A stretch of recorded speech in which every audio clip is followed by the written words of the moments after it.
Hello welcome back. मैं हूं विष्णु कुमार और आपका बाहुबली एजुकेशन चैनल में आपका स्वागत करता हूं। तो आज मैं जिस पॉइंट पे बात करने वाला हूं वह है कि आपका टाइप ऑफ कंप्यूटर मेमोरी, मतलब कंप्यूटर मेमोरी आपका कितने प्रकार की होती है और उनके कार्य क्या होते हैं। और इससे पहले मैं 2 वीडियो बना चुके हैं और उसमें मैं बताया हूं कि टाइप ऑफ कंप्यूटर और टाइप ऑफ डिजिटल कंप्यूटर, और उसमें आपको बारीकी से मैं समझाया हूं कि आपको जो कंप्यूटर के प्रकार कितने होते हैं और उनका कार्य क्या होते हैं।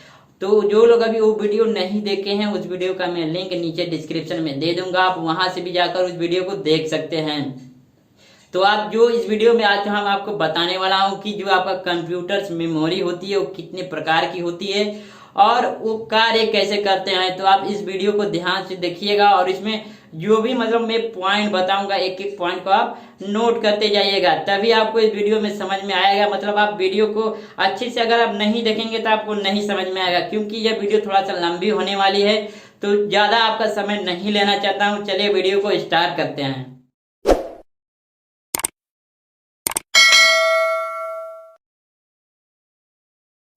तो वीडियो स्टार्ट करने से पहले हमारा आपसे एक निवेदन है कि आप एक कॉपी और एक पेन ले लीजिए। मतलब आप जो भी इसमें हम पॉइंट बताएंगे एक एक पॉइंट को आप नोट करते जाइएगा।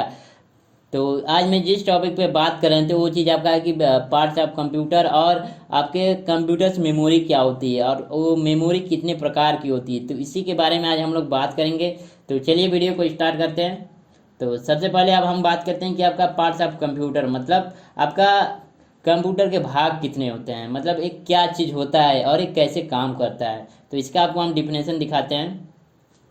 तो कोई भी कंप्यूटर कई अवयव मतलब आपका पार्ट्स होता है, को मिला जुला का रूप होता है। इसके कुछ भाग अत्यंत आवश्यक होते हैं जबकि कुछ अतिरिक्त अवयवों को हम कंप्यूटर को और अधिक दक्ष तथा सुचारू बनाते हैं। इनकी सहायता से हम कंप्यूटर का और अधिक उपयोग कर सकते हैं। अब देखिए नॉर्मली मैं आपको हम इस तरह समझाते हैं कि जब तक आपका मतलब कंप्यूटर के पार्ट्स आपके पास नहीं रहेंगे तब तक आप अपना कंप्यूटर अच्छी तरह से यूज नहीं कर पाएंगे। रही बात किस तरह की, जैसे कि मान लीजिए आपका एक सीपीयू हो गया या आपका माउस हो गया या आपका कीबोर्ड हो गया। तो अगर ये चीज़ आपके पास नहीं रहेंगे तो क्या आप कंप्यूटर यूज कर पाएंगे? नहीं कर पाएंगे।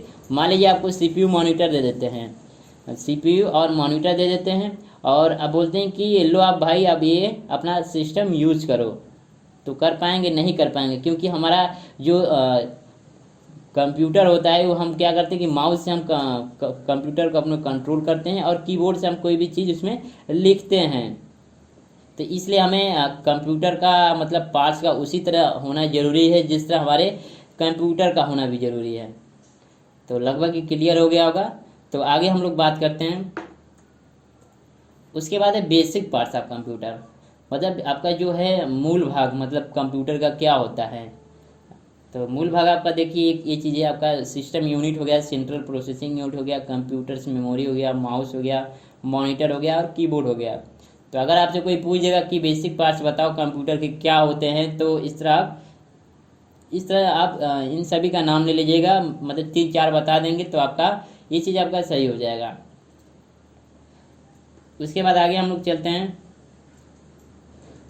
उसके बाद सहायक भाग। सहायक भाग क्या होता है आपका, जैसे स्कैनर हो गया और प्रिंटर हो गया। अब सहायक भाग इसे क्यों करते हैं, मान लीजिए हम कोई भी चीज़, मान लीजिए कोई भी चीज़ हम क्या किए कि कंप्यूटर में कोई चीज़ हम बनाए, जैसे रिज्यूम हो गया या कोई भी पेंटिंग हो गया या कोई मतलब फ़ोटो हो गया। तो अगर मान लीजिए हम कोई एक फ़ोटो बनाए पासपोर्ट साइज, आप उसको आपको निकालना है, तो कंप्यूटर तो आपको निकाल कर देगा नहीं, वो निकालेगा आपका क्या चीज़, आपका प्रिंटर निकालता है। तो इसलिए वो क्या करता है कि हमारा सहायता करता है हमारे प्रिंटिंग करने में। स्कैनर क्या करता है कि किसी भी चीज़ को स्कैन करने में हमें मदद करता है। तो ये आपका हो गया सहायक भाग। ठीक है, तो इस तरह आप बोल देते हैं, कंप्यूटर का सहायक भाग भी इसको बोल सकते हैं। तो आगे बात करते हैं हम लोग टाइप ऑफ कंप्यूटर्स मेमोरी। आपका जो अब बात करते हैं कि आपका जो कंप्यूटर्स मेमोरी होती है वो कितने प्रकार की होती है और कंप्यूटर्स मेमोरी का काम क्या होता है। तो देखिए आप यहाँ पे हिंदी लिखा है कि कंप्यूटर स्मृति, मतलब अगर कोई स्मृति आपसे बोल दे तो इसका मेमोरी को हिंदी में बोलते हैं स्मृति। तो ये याद रखिएगा। तो यहाँ पे लिखा है कि प्रत्येक कंप्यूटर को स्मृति क्षमता मेमोरी पावर होती है। इनकी क्षमता तथा इनके कार्य के आधार पर इन्हें दो भागों में विभाजित किया जा सकता है। तो यहाँ पे देखिए लिखा है कि किसी भी कंप्यूटर की क्षमता पावर मेमोरी होती है। मतलब जब तक हमारे कंप्यूटर्स में मेमोरी नहीं होगी हमारा कंप्यूटर अच्छे ढंग से हमारा वर्क नहीं कर पाएगा। तो अब यहाँ पे लिखा है कि आपका जो इन्हें दो भागों में विभाजित किया गया है, मतलब कौन से जो दो मेमोरी हैं तो उसके बारे में हम लोग जानते हैं। तो पहला हमारा हो गया प्राइमरी मेमोरी और दूसरा होता है सेकेंडरी मेमोरी, जिसको हिंदी में बोलते हैं प्रथम स्मृति और दूसरे को बोलते हैं द्वितीय स्मृति। तो एक क्लियर हो गया। तो अगर आपसे कोई पूछ दे कि मेमोरी कितने प्रकार की होती है तो आप तुरंत बता दीजिएगा कि मेमोरी हमारा दो प्रकार की होती है। जो पहला होता है प्राइमरी मेमोरी और दूसरा होता है सेकेंडरी मेमोरी। तो ये क्लियर हो गया होगा। तब आगे हम बात करते हैं कि आपका प्राइमरी मेमोरी क्या होती है और उसके बाद सेकेंडरी मेमोरी क्या होती है। तो पहले चलिए हम प्राइमरी मेमोरी के बारे में बात करते हैं। तो प्राइमरी मेमोरी आपका क्या होती है, देखिए यहाँ पे लिखा है कि इन्हें दो विभागों में विभाजित किया जा सकता है। पहला आपका हो गया रैम चिप्स, जिसको रैम का फुल फॉर्म होता है रैंडम एक्सेस मेमोरी, यह एक स्थायी मेमोरी होती है। और रोम आपका होता है रीड ओनली मेमोरीज, इस पर कंप्यूटर के निर्माण के समय ही निर्देश अंकित किए जाते हैं। यह कंप्यूटर के चालू करने पर सीपीयू को यह बताता है कि उसे क्या करना चाहिए। इस प्रोग्राम को केवल पढ़ा जा सकता है। रैम में उपस्थित प्रोग्राम को बायोस मतलब बेसिक इनपुट आउटपुट सिस्टम भी बोलते हैं के नाम से भी जाना जाता है। अगर देखिए आप देखिए इन दोनों का मतलब आपका क्या होता है, इस चीज़ हम आपको समझा देते हैं। रैम और रोम का काम क्या होता है। अब यहाँ पर दिखा है कि आपका कि रैम जो होता है आपका एक स्थायी मेमोरी होती है और जो आपका रोम होता है मतलब जिसको बोलते हैं रीड ओनली मेमोरीज, इस पर कंप्यूटर के निर्माण के समय ही निर्देश अंकित किए जाते हैं। यह कंप्यूटर को चालू करने और सीपीयू को यह बताता है कि उसे क्या करना चाहिए। मतलब जब हम कंप्यूटर को शट डाउन और मतलब उसको ओपन करते हैं तो वो चीज़ हमारे ये चीज़ मतलब जो हमारा रोम होता है उसको चालू और बंद करने में हमारे क्या करती है, मदद करती है। तो ये क्लियर हो गया होगा कि हमारा प्राइमरी मेमोरी क्या होती है। अगर आपसे देखिए एक पॉइंट और नोट करिएगा कि अगर आपसे कोई पूछ दे कि प्राइमरी मेमोरी किसे कहते हैं तो बता दीजिएगा कि रैम और रोम को। ठीक है, तो क्लियर, आगे बढ़ते हैं। तो चलिए हम दूसरे मेमोरी के बारे में बात करते हैं जिसको द्वितीय स्मृति के नाम से जानते हैं। तो ये आपका है सेकेंडरी मेमोरी। तो अब यहाँ पे देखिए लिखा है कि इसे 4 विभागों में विभाजित किया जा सकता है। मतलब आपका कि ये चीज़ आपका हो गया floppy disk, hard disk, compact disk और मैग्नेटिक डिस्क। अब हार्ड डिस्क क्या होता है, ये चीज़ आपको देखिए बताने। हार्ड डिस्क मतलब वो चीज़ होता है कि जो चीज़ हम कंप्यूटर में कोई भी मूवी या कोई भी सॉन्ग या कोई भी डॉक्यूमेंट्स हो गया, मतलब जो भी हम कंप्यूटर के अंदर मतलब उसके अंदर रखते हैं वो चीज़ हमारा कहाँ जाता है, हार्ड डिस्क के अंदर जाता है। और आपका कॉम्पैक्ट डिस्क क्या होता है कि सीडी जिसको आप बोलते हैं ना, आपका जो कैसेट होता है जिस पहले आपका जो चलता था तो उसको सीडी का फुल फॉर्म होता है आपका कॉम्पैक्ट डिस्क। और मैग्नेटिक डिस्क आपका इसी तरह होता है, जो हार्ड डिस्क से ये आपका चुंबकीय होती है और ये आपका हार्ड डिस्क नॉर्मल होता है। तो ये आपका सेकेंडरी मेमोरी का ये डिफिनेशन है। अगर कोई पूछ देगा तो इस तरह आप बता दीजिएगा कि ये 4 विभागों में विभाजित किया जा सकता है और इनका नाम ले लीजिएगा। तो ये क्लियर हो गया होगा। तो चलिए अब इसके बाद आगे बात करते हैं। तो उसके बाद देखिए क्या लिखा कि बेसिक यूनिट्स ऑफ मेजरमेंट, इसके मतलब इसका क्या होगा कि मापन की प्राथमिक इकाइयाँ, इसको हिंदी में बोलते हैं। तो ये चीज़ क्या होती है इसको आप क्लियर आपको करते हैं। अब यहाँ पे लिखा है देखिए कंप्यूटर में जब हम रैम, रोम, फ्लॉपी डिस्क, हार्ड डिस्क इत्यादि का प्रयोग करते हैं तो डाटा कुछ यूनिट में स्टोर होता है। अब ध्यान से देखिए कि अब जो पहले आपको हम इससे पहले आपको बताएं रैम रोम क्या होता है, फ्लॉपी डिस्क क्या होता है और हार्ड डिस्क क्या होता है। ठीक है, तो अगर हम यहाँ पे देखिए लिखा है कि इत्यादि का प्रयोग करते हैं तो डाटा कुछ यूनिट में स्टोर होता है, जिसे हम nibble, bit, byte, kilobyte, megabyte और गीगाबाइट कहते हैं।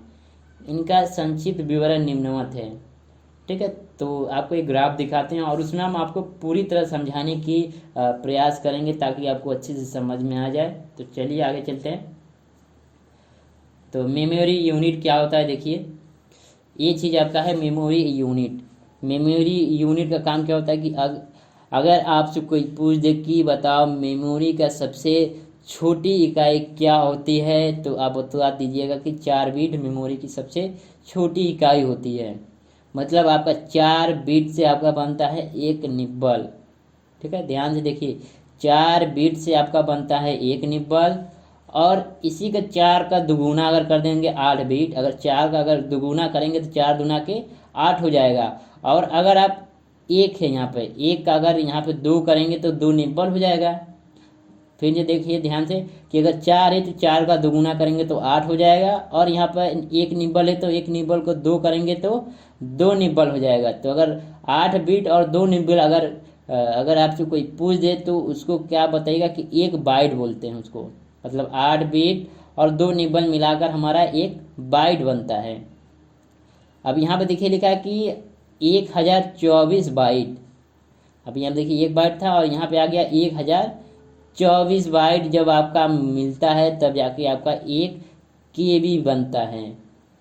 अब यहाँ पे आपका जैसे अपोजिट हो गया, 1024 KB बराबर आपका 1 MB होता है, और 1024 MB बराबर 1 GB होता है, और 1024 GB आपका होता है 1 TB होता है, और 1024 TB बराबर 1 EB होता है, सॉरी 1 PB होता है, और 1024 PB बराबर हमारा 1 EB होता है।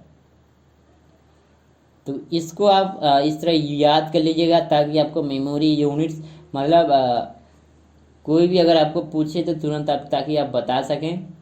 तो एक एग्जांपल आपको हम दिखाते हैं। मान लीजिए आपके पास 2 GB का चिप है। ठीक है, ध्यान से सुनिएगा मेरी बात को। मान लीजिए कि आपके पास 2 GB का चिप है और आपसे कोई पूछ दे कि बताओ 2 GB में कितना MB होता है, तो क्या बताएंगे आप? तो देखिए क्या बताएंगे, मेरी बात को देखिए। अभी हम इसके पीछे अभी आपको क्या बताएं, इसके पीछे अभी क्या बताए हैं। वहाँ पे क्या पूछा था कि आपका 2 GB में कितना MB होता है। तो पहले ये ध्यान दीजिए कि आपका 1 GB में कितना MB होता है। तो यहाँ पे देखिए क्या लिखा कि 1 GB में आपका, यहाँ पे देखिए लिखा कि 1 GB में आपका 1024 MB होता है। तो आप 1024 और 1024 को 2 से गुना करेंगे तो जो आपका आंसर आएगा वो आपका हो जाएगा उतना MB। तो गुना करेंगे तो कितना होगा, 2000 टोटल 48 होगा। मतलब 2048 MB जाकर आपका मिलेगा, तब आपका होगा क्या चीज़, 2 GB कहलाएगा। मतलब ये चीज़ आपका, ये आपका 2 GB है। तो अगर कोई पूछ दिया कि 2 GB में बताओ कितना MB होता है, तो आप बता दीजिएगा कि 1 GB में 1024 MB होता है, और 2 GB में उसका अगर हम उसको दोनों को प्लस कर देते हैं तो हमारा हो जाएगा 2048। तो क्लियर हो गया होगा। उसके बाद 2 GB में कितना KB होता है। अब देखिए, आप पहले आपको KB के बारे में पता करना है, उसके बाद KB जब आपका मालूम होगा तो उसके बाद MB में पता करिएगा, उसके बाद MB के बाद आप GB में आइएगा। अगर इस तरह नहीं समझ में आ रहा हो तो सीधे आप क्या कर दीजिएगा कि 1024 और 1024 से गुना कर दीजिएगा। मतलब जो भी आपका आएगा वो चीज़ आपका 2 GB में उतना KB होगा। ठीक है, कि अगर आपको हम 4 GB का एक मेमोरी दे देते हैं और उसमें हम पूछते हैं कि ये बताओ कि आप 4 GB में कितना MB होता है और 4 GB में कितना KB होता है, ये 2 चीज़ आपको हमें वीडियो में कमेंट करके बताना है आप सभी लोगों को। तो जो सबसे पहले बताएगा उसको हम उसके कमेंट को फिल्टर करेंगे और उसका नाम हम स्क्रीन पर लेकर बुलाएंगे। अगर वीडियो अच्छी लगी हो तो आप प्लीज़ अपने दोस्तों के साथ शेयर करिए और वीडियो को लाइक ज़रूर करिएगा। अब मिलते हैं आपको अगले वीडियो में। तो जाने से पहले आपसे मेरा एक रिक्वेस्ट है कि आप अगर मेरे अभी तक मेरे चैनल को सब्सक्राइब नहीं किए हैं तो मेरे चैनल को सब्सक्राइब कर लीजिए, ताकि हम कोई भी वीडियो अपलोड करेंगे तो आपको उसका नोटिफिकेशन आपके मोबाइल पर तुरंत मिल सके।